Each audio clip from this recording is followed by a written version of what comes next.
And here we are, the granddaddy of all quantum weirdness, the infamous double slit experiment. To understand this experiment, we first need to see how particles, or little balls of matter, act. If we randomly shoot a small object, say a marble, at the screen, we see a pattern on the back wall where they went through the slit and hit. Now, if we add a second slit, we would expect to see a second band duplicated to the right. Now, let's look at waves. The waves hit the slit and radiate out, striking the back wall with the most intensity directly in line with the slit.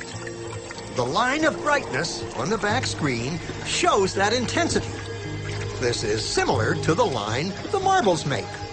But when we add the second slit, something different happens. If the top of one wave meets the bottom of another wave, they cancel each other out.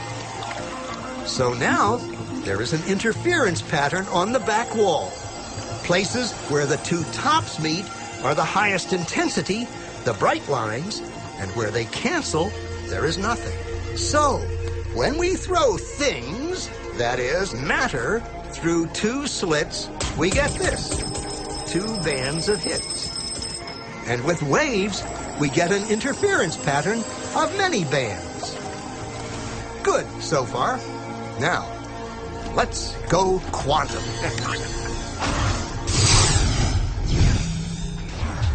An electron is a tiny, tiny bit of matter, like a tiny marble. Let's fire a stream through one slit. It behaves just like the marble, a single band. So, if we shoot these tiny bits through two slits, we should get, like the marbles, two bands. What? An interference pattern. We fired electrons, tiny bits of matter through. But we get a pattern like waves, not like little marbles. How? How could pieces of matter create an interference pattern like a wave? It doesn't make sense. But physicists are clever. They thought, maybe those little balls are bouncing off each other and creating that pattern.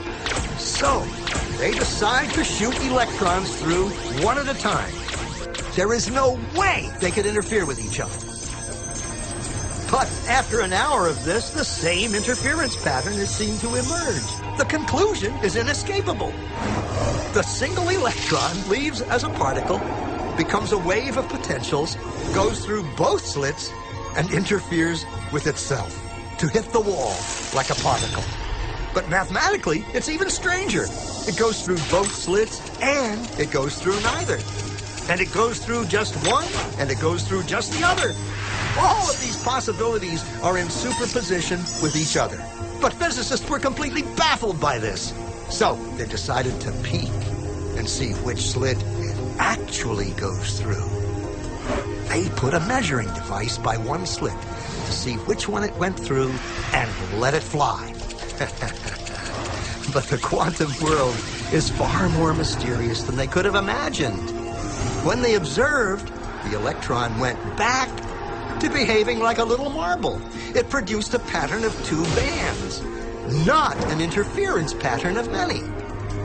The very act of measuring or observing which slit it went through meant it only went through one, not both. The electron decided to act differently, as though it was aware it was being watched. And it was here that physicists stepped forever into the strange, never world of quantum events. What is matter? Marbles or waves? And waves of what? And what does an observer have to do with any of this? The observer collapsed the wave function simply by observing.